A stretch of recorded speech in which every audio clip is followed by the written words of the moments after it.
Right, I'm not so much gonna focus on three-dimensional stuff. Instead, I'm going to focus on a different topics, but don't worry. I'm not gonna abandon talking about three-dimensional stuff, so don't unsubscribe. So, I'm gonna review pimsleur Japanese. So far, I have just finished Unit 2 of pimsleur's Japanese, and I have to say it's most extraordinary. So far I have finished Unit 2, and what are the results? Can I just listen and understand Japanese? No, I cannot do that. That's still way out of my league, I must say. At the moment, my progress is that if I listen to Japanese conversations, maybe I'll be able to get a word here and there once every few sentences. So I'll be like, oh, here is a word, and oh, here is a word that I understand.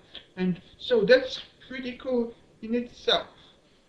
But in a way, it's also ironic, because, for instance, I know Ukrainian and Russian, and since they are in the same language tree as, say, Polish, I'm able to understand Polish, at least a large part of it, maybe like 50%, and then I am able to grasp the meaning of most conversations in Polish.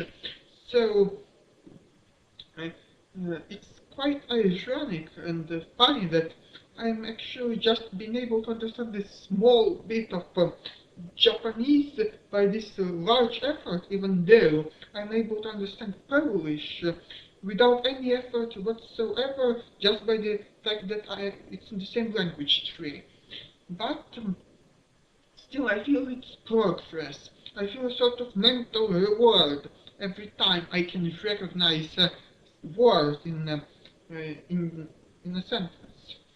But pimsleur Japanese is not about vocabulary building. Sure, it teaches you vocabulary, but mostly it's not the main point.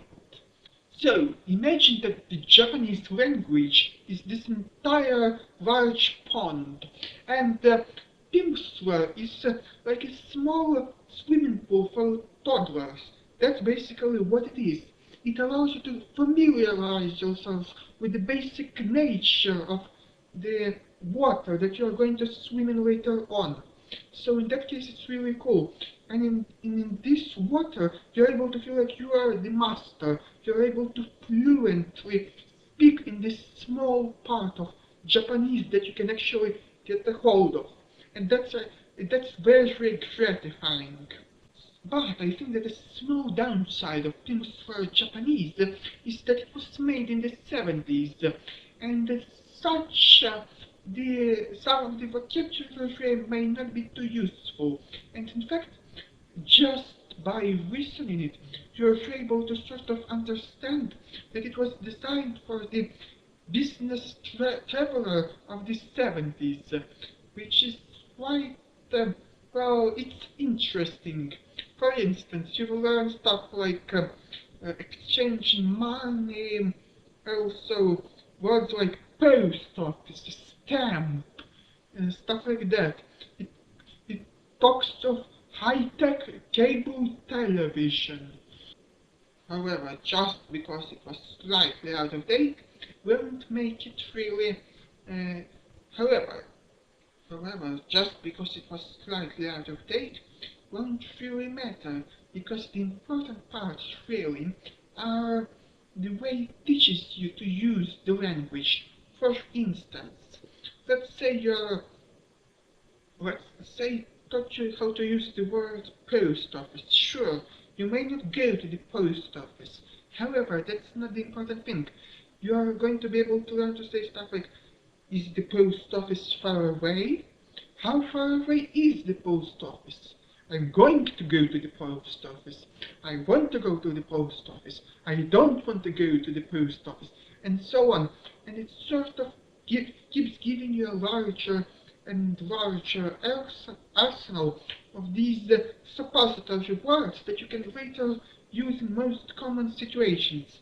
So you get this introduction to the basic structure of the language, which is most delightful. You get to you get to build your own sentences, and then if they are not correct, you're instantly given feedback and correct it, and as such are able to increase your knowledge even more. One thing that I should chastise pimsleur about is the simple assumption that they make that you should only listen to each lesson once and only once per day, and only listen to it twice if you really don't understand it, like if you understand less than 80% of it. And I'd say it's quite naive, because in the later chapters, to really master them, you should really, for instance, I listened to Unit 2, I listened to every lesson maybe twice, 3 times, or maybe even 4 times. Sometimes I listened to one chapter 2 days straight. So I would listen to it maybe on the bus once, later in the evening, and then on the second day in the same exact way. So that's what I'm trying to say. However, I'm not following some type of curricula. Instead, the important thing is simply to absorb as much as possible from it as you can, and to get the most benefit. And I really feel that that's what it's giving me, because I am really beginning to see some progress.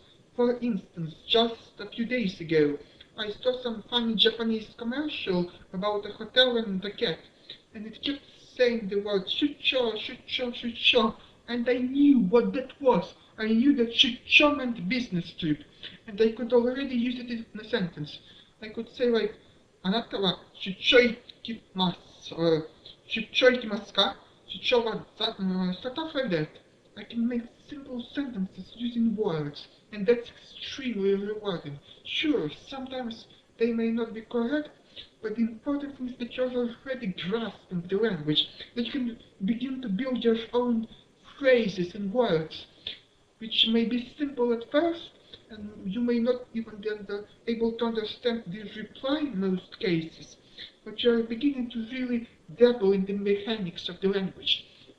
So, pimsleur is really nice, and the professor that designed this technique, man, I have to commend him. He's most extraordinary as well. So, I hope you found this review at least a little bit helpful.